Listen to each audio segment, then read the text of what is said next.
Okay, we're back. Another episode of Red Nova after the recent name change. I should say correction. The very last episode was a special where we talked about Starv's backstory and how his family was killed by the diehards because Starv has a gambling problem. He did win, but it was against the diehard who was a poor sport. And after Starv went back home from the saloon, the diehards followed him home overnight. They surprised him, unfortunately killed his wife and child, tied him up, burned his house, but Starv did survive. So in the recent 3 months, he's been venturing the desert wasteland looking for the very individual responsible, who might be revealed in either this or the next couple episodes. Depends on how long this little map here goes. So, not much room here for Starv to dance. He basically has reached the climb, the mountain that leads up to the observatory. That's just called the observatory. This is the road leading up, snakes up the side of this mountain.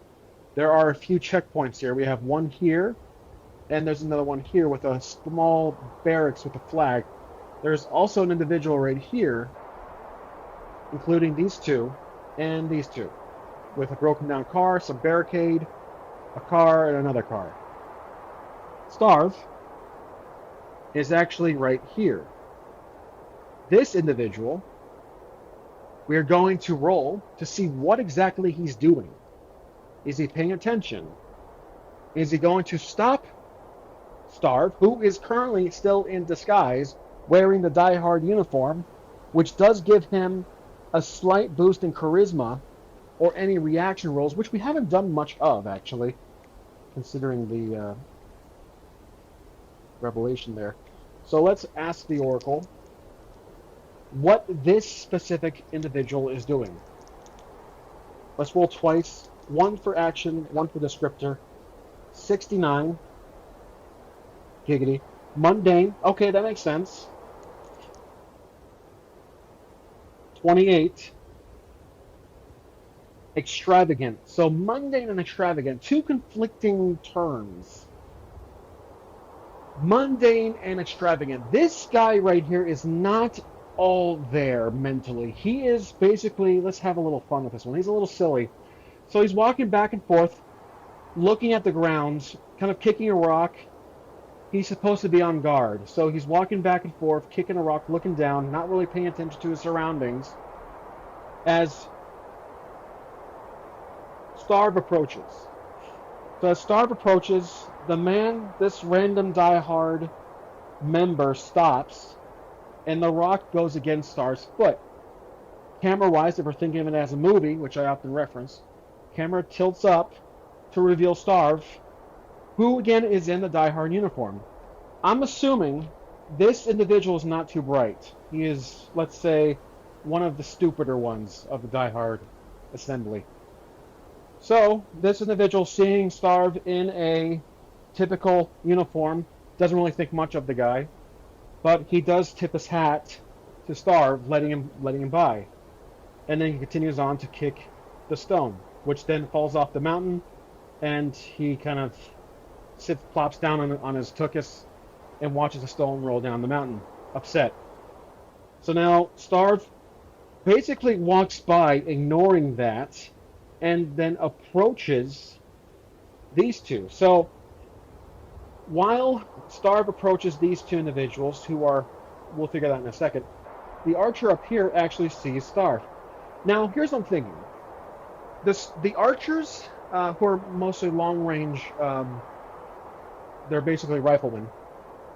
I say archers because that's basically what we have as a token.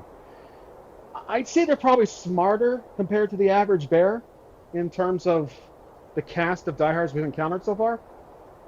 And this other individual here is just a scout. He is just standing there, while these two need to be doing something unique. They're not just there on guard. They'll be like, halt, who goes there kind of attitude. But they're actually going to be doing something. Let's roll on the discovery meeting table. What are they doing physically? Okay, 99. That's not typically what I roll. Uncertain. All right. Next is descriptor of the uncertain roll. 9 again, but clean. Uncertain. So what they're doing is uncertain, but it's clean. What could they be doing that's uncertain, visually uncertain, but contextually it's clean? It's clean perhaps by die-hard code. They're not doing anything stupid, but it's uncertain. You know what? Here's what I'm thinking.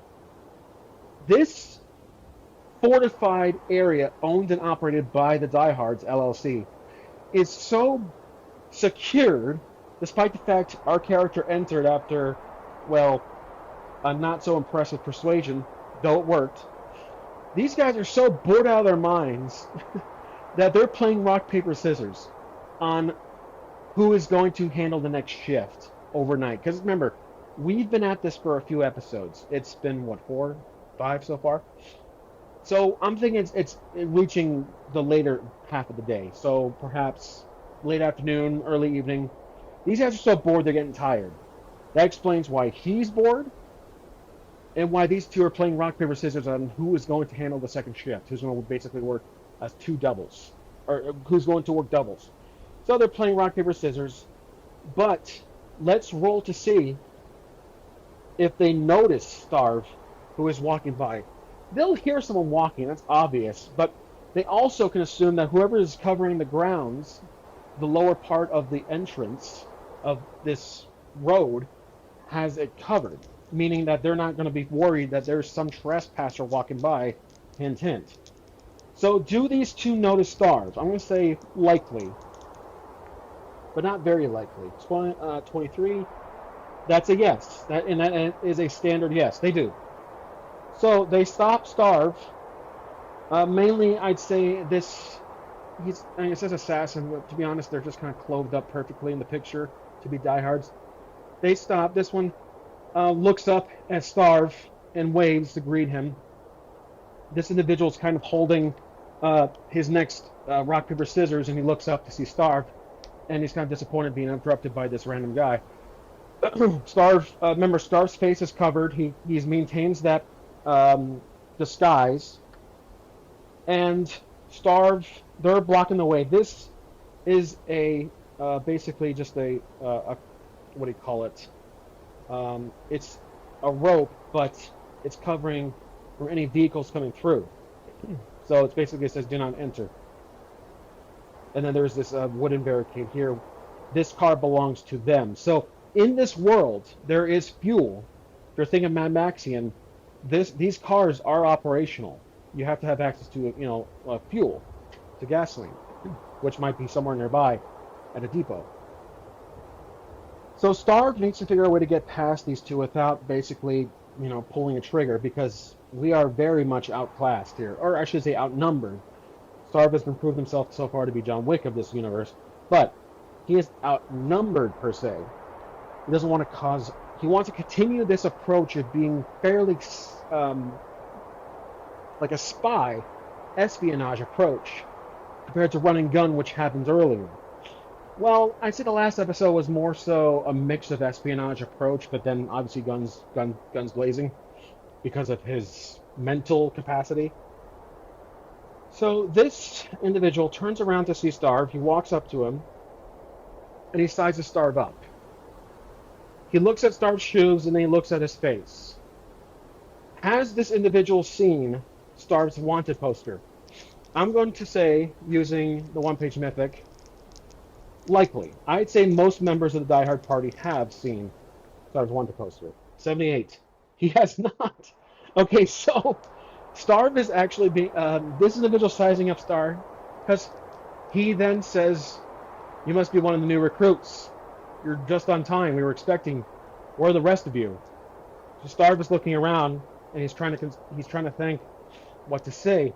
Starv is not too quick on his feet in terms of speaking, or just terms on what to say.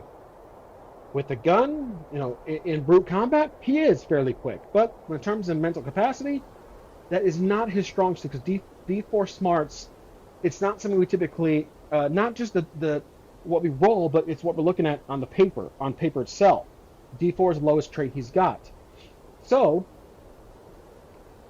what to roll here. Would it be a skill, or am I just going to speak to myself, to this character, as a possible persuasion or a lie? You know what? Let's consider this a save.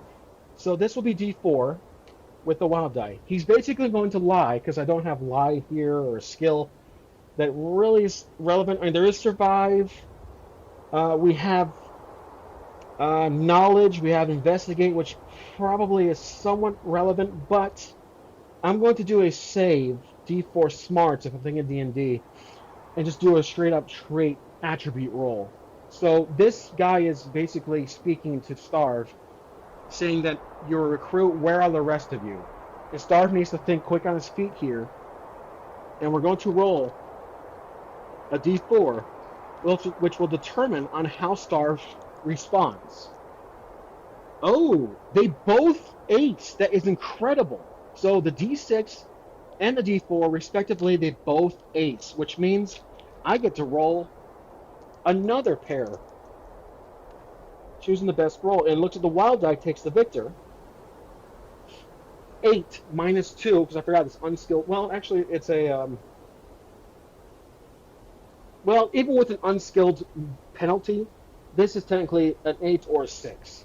So either way, it was a success, but it's not a raise with the penalty consideration. So here's what we'll do. We'll count this as an unskilled roll for lying. But that's not necessarily a skill. If we go to the book, lying is not really in here. Here are the skills in the Deluxe Explorers Edition, not Suede. Persuasion would be somewhat relevant, which he does not have. That may be the next thing I'm going to purchase. So, again, I'm going to make this unskilled roll for a lying skill, which is not in the book, but house ruling it for now, just for now. So minus 2, that's just a standard 6. No raise, but it worked. He tells them that they got lost, they got stuck behind, dealing with a few, and he's going to mention the creatures he saw from earlier, those little short mutants. He said they lost a few of them, and he was the last one remaining. He's not sure about the others. And so this guy kind of interrupts, and he says, "So you left your other friends to die?" And he says, "Well, this is where Starv is going to take on that role here. It will require another roll, though. So this is persuasion, which will be a D4. We succeeded against this guy, but this guy comes in and doubts the word, doubts what Starv is saying. He says, "So you didn't go back to help them?" And that's where he stops talking. He has his arms on the side of his hand, on his hips, inquiring about why he left them to die. And again, this is all fictional. Okay, this is fictional. What's happening? I'm saying the situation. Starv is lying, acting like he's actually he's trying to deceive these two. Oh, deceit. That's actually a good skill to consider. What I'm trying to do here, deceit. Anyways, this unskilled roll, and unfortunately, that's a fail. So I don't want to spend a Benny here because this might not go well. So minus 2 off that 3 is a 1, which luckily is not Snake Eyes, natural Snake Eyes. He says, "Well, why would they even bother joining the diehards if they can't handle a few worms?" So this individual laughs. He says, let's see, what would he say here? I had to pause the video just to think about what this guy would say. So basically he says, aren't you a bit cocky? And then while he's about to approach Starv, let's roll to see if he recognizes Starv. So 50% chance. Or let's say 60. Okay, Starv is safe for now. He doesn't recognize him. So he walks up. He's about to grab Starv's scarf on his face to lower it. He says, "You look... Wait a minute." And then this man he steps in the front. He says, "Let's not bother any of the recruits. Let him go up and talk to the boss, and he'll have a harder time to explain himself." And so the skeptical one laughs and says, "You know what, you're right." So they step out of the way, and Starv is going to continue on up the mountain. So they go back to their rock, paper, scissors and trying to figure out who is going to cover the night shift. Starv is walking up here. And as we get to this small little pile of wood, let's roll to see if anything happens. 50% chance. Okay, 90. That's a solid no. Nothing happens. I was hoping something would happen. I had something on standby, but we'll wait a little bit longer. Starv approaches this barracks, or this little structure here. The archer is actually kind of inside, monitoring the landscape. This individual, let's see what exactly he's doing. So we will roll on the table and figure out what his job, or what at least he's up to. Action and descriptor, 33. Delay, okay. It's half of what I need. 10. Delay clean. We rolled clean before, I'm going to roll again. 97. Delay valuables. Okay, so this is actually one of the higher-ups. And he came down here, and he's on his way down. He crossed paths with Wolf. Now, here's the thing. This is a high-ranking member of the diehards. He's coming down to see these guys, or at least people further down between episodes, filler, which we didn't really do, because, again, we're at the hill already. He's on his way down to inquire about a delivery, potentially. Or a certain messenger, perhaps. So, here's the question of the Oracle. This is a big question. Is this the guy? The very one who killed Starv's family? That's what I want to know. Again, this is a big question because I'm gonna say 25% chance, just because as the GM, I want to push this further up the mountain, but 25% chance. We're gonna let the dice tell the story here, or at least push the story. Here we go. This would be crazy if it was 33. It's not, but he knows the one with the scar.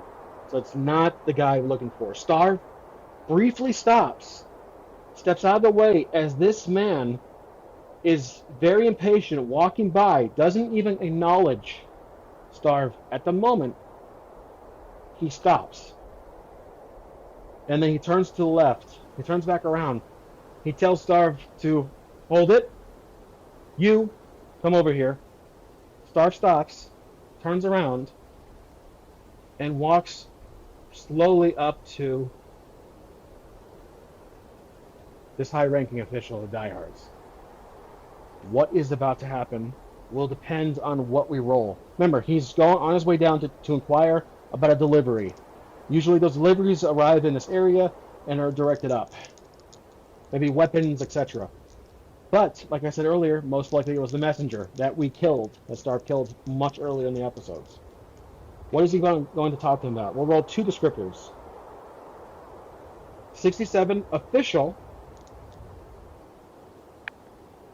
6, bleak. Okay, so, official bleak. Official orders are going to be given to Starv. So, this guy right here looks to Starv and says, are you one of my new recruits? Starv nods to just continue on. He says, good, come with me. I need your help. So, the official kind of, again, moves his head to the right, and Starv needs to follow to maintain his current identity as a spy at this moment. But is Starv gonna do it? Again, Starv could just pull his gun out and shoot this guy in the back. Starv is vengeful. That's a major hindrance. He's not the brightest. He's not the stupidest either. However, there are 1, 2, 3, 4, 5 diehards in this map, at least well within range, that could fire back. If Starv were to pull a stunt here and shoot this official, this high-ranking official, of the diehards in the back, which would give him an advantage because of that, is Starv going to do that? I could decide, or I could actually roll a dice to see if it happens. So here's what I'm thinking. A D100. And what I'm going to roll is not if that's going to, if Starv will decide what happened. I'm going to roll to see if Starv has another delusional moment, which always seems to hit at the worst possible times, and we're going to keep that coming. So Starv believes he has a slight flashback to the same outfit that this guy's. He's not the guy, but the same outfit that they wear, kind of this noble-looking, clean dressed with the cape. Again, something that a high-ranking official will wear, kind of like this pirate here, this pirate captain, but he's not, or a ship captain, but he's not necessarily dressed like that for this occasion. But he's wearing a similar outfit as the others would have.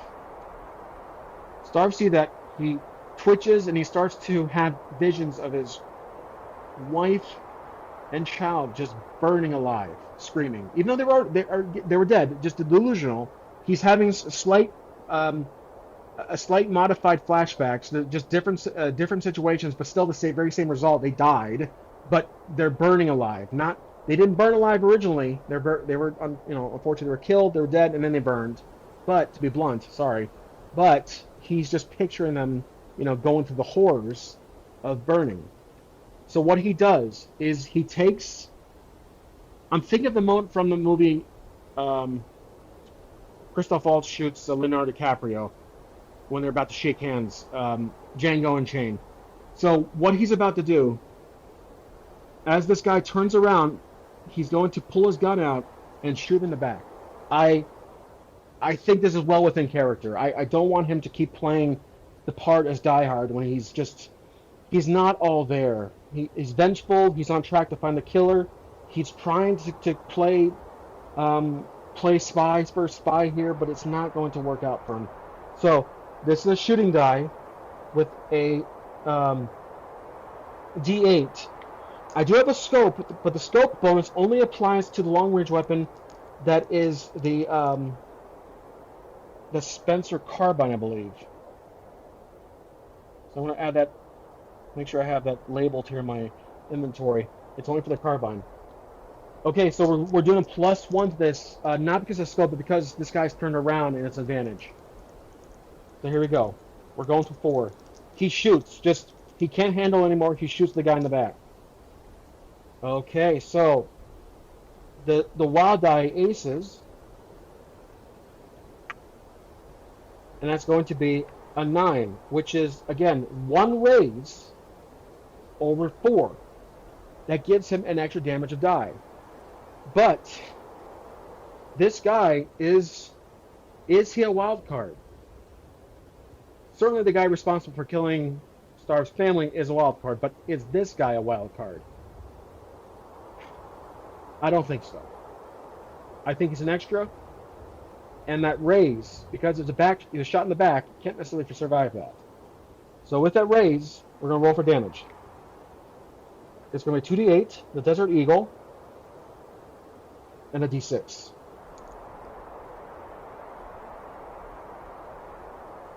Alright, so we have 7, 4, which is 11, 12, 13 for the extra d6 damage. 13, that's well over a wound.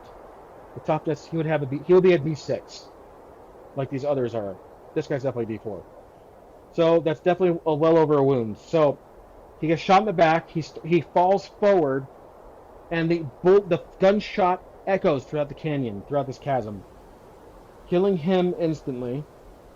But these two get alerted. Remember, there is a hill, so these two cannot see directly what happened. This kind of unfolded in the middle of this trail. The archer is looking around panicking, what was that gunshot? This guy is sitting on the ledge. He looks up, looking around what the gunshot was, and Starv is going to bolt west. He's going to run as quick as he can up to the, while he's running, he's going to pass that, He approaches this little structure, this lookout.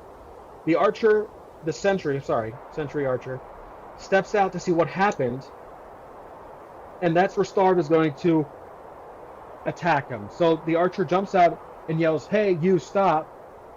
And the archer's about to, perhaps he has his gun out, and now we are in combat with these two. These two can kind of figure where the gunshot came from, so they're going to start running up the hill to see what the hell that was. This guy's an idiot, but he's going to see his friends running up the hill. So now we're in combat. So we're going to roll for initiative with a wild die. And, oh, look at that, we aced. So that gives us an exploding die. Again, this is a house rule, it's not necessarily in the game. So we actually clearly win that. But that's an 8. So because of the ace, I'll give him an extra d6 for the attack roll. Starv is going to use his brass knuckles, and while he's running, will punch. Oh, you know what? Because he's running, that would normally have a penalty.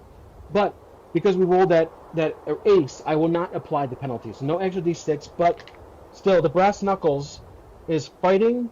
Technically, it's unarmed, but I've been using the fighting skill, which is d8 plus the wild die, and we're shooting for that universal 4 parry. No penalty on this roll. The 5 hits, so he gets a hit on this guy, just smashes. Well, let's see how much damage it does before I describe what happens. Roll for damage, which is a strength die plus the brass knuckles of a d4. Parry is toughness is a 6. The 4 and the 2 is a 6. He's wounded, or he's shaken. So this guy gets shaken. He falls back into the flagpole, bumps into it, but still alive. So now, that was our move. Let me signal what happens. So now it's his turn. These two are running up here. But before I forget, which I often do, this is the body mark of that high-ranking official of the diehards. He sees the body. But now it's we're going to do a spirit roll for the shaken character, which will be a red d6. That's roll 4. Success. Okay, so he shakes off the shaken. Love saying that. And I have to check the book for something really quick. Okay, so when a character has a success in shaking off shaken, he can only do 3 actions. So he shouts, "He's up here," and thus now these two enter combat. While this guy is confused and following them, and he's not the brightest. But anyways, it is now this guy's turn. So their pace, also human, is 6 inches. He's going to first check his boss for the first 2 inches.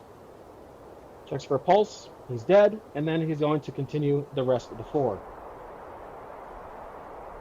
But he does not have a gun. He has, well, no, I'm going to give him a gun. They all have guns. All these guys perhaps have guns. He has a long-range weapon. These two have pistols. Revolvers, pistols, what have you. So now he's going to fire at Starv. So we're going to roll for d6 at Starv's parry of 6. We'll fire at him. He yells traitor, not knowing that Starv is Starv. That's a fail. Next is going to be this guy. He's going to, let's see, run the mountain here, and then we will move him here. And also shoot at Starv. This guy will be at the blockade. Rolling for an attack here for shooting. 1, that's a fail. Now it's Starv's turn.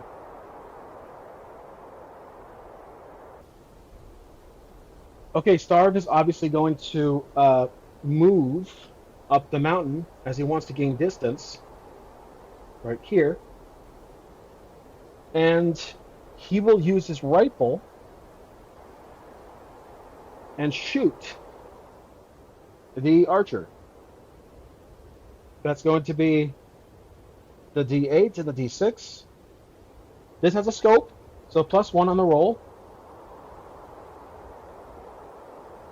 Here we go. +1. That's going to be a success. That's a 6. It hits. Not a raise, though. And then we roll for damage. The 2d8s. And also the same +1 roll. I think the scope will apply for damage. I'm going to say it does. So +1. Ooh, okay, the 8 aces. That's 9 total. +1, that's 10.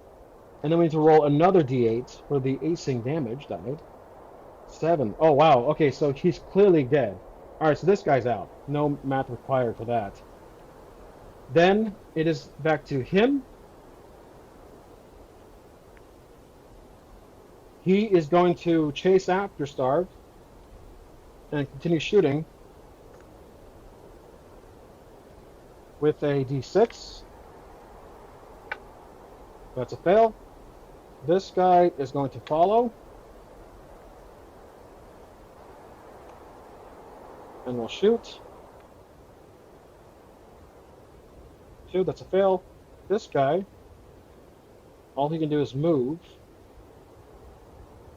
And then Starv is going to not run. I'm correct myself. He's moving.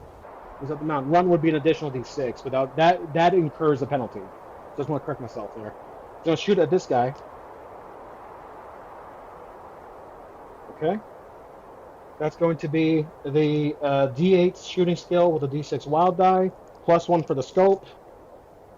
5 +1 to 6, so that's a hit. Now it's going to be 2d8 +1 with the scope. That's a 6 plus the 7. That's going to be 13 damage over the toughness of 6. That's obviously 1 raise, thus killing this guy instantly. Shooting him right in the chest, coughs out blood, falls, collapses forward. Now we are back at the assassin here. He's going to run up the mountain. Also shooting at... Not run, sorry. Well, thematically he's running, but not per the game rules. And he's also going to fire. 4, that's actually a hit. So, let's see. I might have made a mistake earlier, which I have a tendency to point out. I confused my pair with the target number 4 when characters are shooting each other. So I apologize. But that's a hit nevertheless. So we'll do a d6. 5 is not going to be... The bullet ricochets off of our Kevlar vest. Now it's his turn, but he's so far behind. He's a nitwit. He's going to stop here and look at his dead boss. Now it's back to Starv. Starv stops because he notices the numbers are dwindling. Let's also mark where these guys are dying. So he died here. There we go. Alright, so 2 are taken out.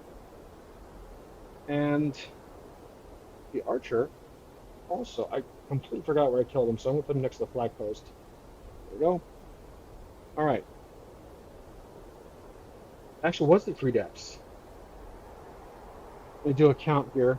This is the cards I have up. Yep, there was. Okay. Make sure I'm retracing my steps here. So, Starv is going to stop. He turns around and fires at this remaining individual, which will be d6 and the d8, +1. Scope. That's going to be a +1 with that. So 4 actually barely hits. So we got lucky with that wild die. Alright, so 2d8s +1 for damage. That's going to be 6. +1 is a shaken. Okay, back to now him. He's going to do a spirit roll. 4 is a success. He loses that shaking condition almost instantaneously. but only can do a free action. So he looks back at this idiot. He says, "You moron, get up here! I need help!" As he shouts. So now we are to this moron. So he's gonna run up, not necessarily run, but you know what? Let's do our first run for this episode.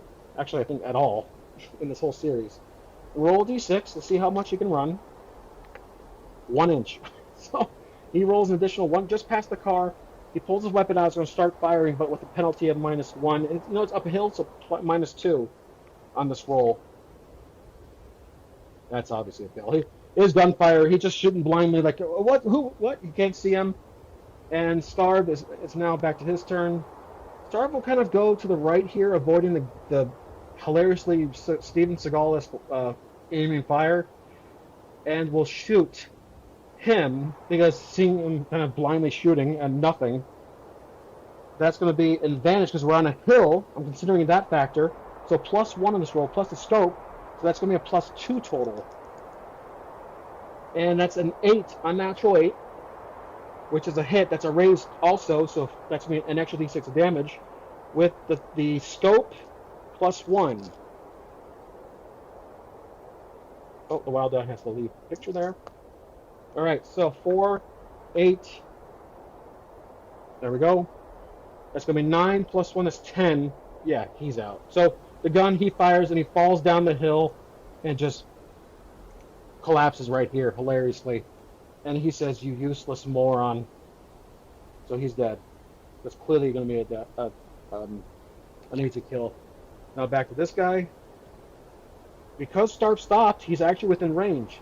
So let's do a bullet check. Does he have any ammo left? Not Starv, this guy. 25% chance. He does. Okay, so he kind of gets in range here, gets in a clearing, and opens fire. Which will be a d6. That's a hit. 4. That's a hit. Okay, so we're going for damage. Ooh, ace. Okay, I was hoping for some challenge here. 3. So that's a 9, which is a shaken. Our toughness is 8. So for the first time in a bit, Starv is shaken. All right. So it's now back to Starv's turn. Starv takes a bullet. He's okay. I don't track hit locations, but I would definitely recommend it if you're looking for more rules to follow. It's less encumbrance for me for solo play, less to consider. But anyways, we're shaking, so we have to do a spirit roll, which is a d6 for me, and the wild die, which is right here. There we go, 4 more. That is a success. Both are able to leave, but all we can do is a free action, and Starv will not do anything. There's really not much. I mean, we can move, but I can't really do much at it, actually. So it's back to him. So he's going to run up and shoot at Starv once again. That's a fail. Back to Starv's turn. Starv is going to step back a bit and open fire as this remaining. Well, let's do an ammo check. Scavenger. We have a scavenger perk or edge, which allowed us to pick up ammo in the last couple episodes, I think. So we're good. So let's do 75% chance. We have ammo. We're good. I do increments whenever I do checks. I try to remember. But 75, 50, 25. And if I roll over, I'm out of ammo. So, anyways, he's going to attack the remaining diehard with his D8. The scope. You know what? Actually, now that he's closer, he's using his Desert Eagle. So the D8 plus the wild die. We're going for 4. And unfortunately, that's a fail. But I'm going to spend a Benny. We're halfway through a session, so this will be the last video of this session. For me, sessions are every few episodes. I try to keep track of that, but I have one more Benny left. So anyways, we're going to pay for that reroll. Oh my gosh, that did not help at all. Okay, well, he misses. Desert Eagle fires. It's a miss. Back to him. He's going to get closer and fire as he runs up. Rolling for attack. It's a fail. Back to Starv is going to run up in rage and attack with his brass knuckles. Or you know what? He's just going to run up to him firing. They're doing this clash with the D. So we're doing shooting now. Oh, the wild die aces. 4, that's 10. So the target number is 4, which is going to be 8. That's 1 raise. So it's 1 additional D6 damage. Now we're rolling for damage. These two are like running at each other. And the 2d8s for the Desert Eagle plus the extra d6 of damage. That's going to be 2, 4, 5, 6, 7. That's a shaken once again condition. That's a shaken. Needs to do a spirit roll. There we go. He can shake it off, but he can't do much. What he does is he shouts up. He says, "I need backup. Someone help, please," or something like that, to that extent. He says, he shouts, "Anybody, I need backup." He shouts as loud as he can up the mountain. And in that moment, Starv is going to try to use a survival knife to stab him, as that shaking kind of he lost balance with that gunshot. So that's going to be fighting die, D8 and the wild die. Ooh, okay, so that was enough. We're gonna do a reroll. I'm gonna spend a Benny, my remaining Benny.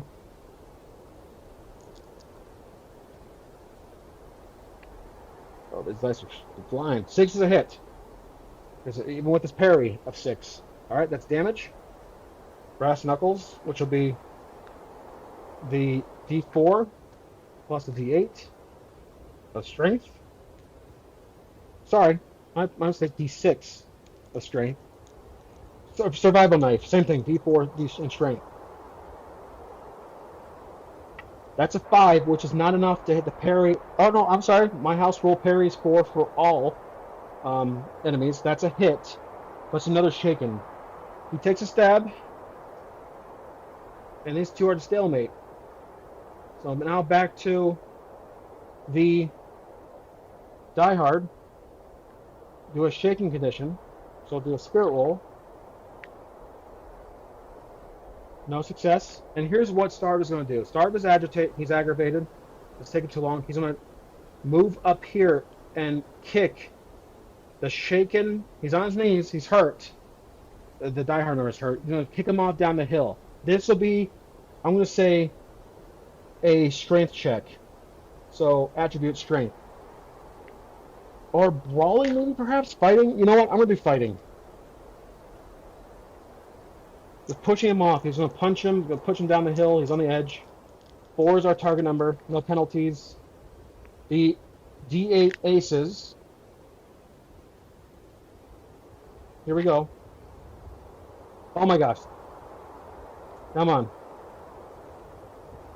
That's brilliant. Okay, so basically 16, 19 total. That's a bunch of raises. So here's what happens. So basically tell the player, describe how you kill him. He kicks him off like 300 style Spartan. He falls down, and then what happens is that he hits a rock, his head hits a rock, and he hits against the car. Dead. He's out.